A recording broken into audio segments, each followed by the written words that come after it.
আমাদের প্রশ্নে বলা হয়েছে অঙ্কে পাস করেছে 85%, ইংলিশে পাস করেছে 70% এবং উভয় বিষয়ে পাস করেছে 65%। আমরা দেখতে পাচ্ছি 85%-এর মধ্যেও উভয় বিষয়ে 65% আছে, আবার এই 70%-এর মধ্যেও উভয় বিষয়ে 65% আছে। তাই আমি সমস্ত রকম পাস বার করার জন্য প্রথমে 85 আর 70 যোগ করলাম, সেখান থেকে 65 মাইনাস করলাম। 155 মাইনাস 65 সমান 90%। অর্থাৎ একটি অথবা দুটি বিষয়ে পাস মিলিয়ে টোটাল পাসের সংখ্যা হলো 90%। তাহলে উভয় বিষয়ে ফেল করেছে 100 মাইনাস 90 সমান 10%।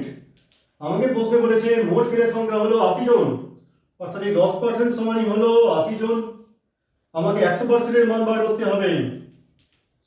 80/10 ইন্টু 100, 0 0 কেটে দিলাম, অর্থাৎ 1%-এর মান হলো 8 জন।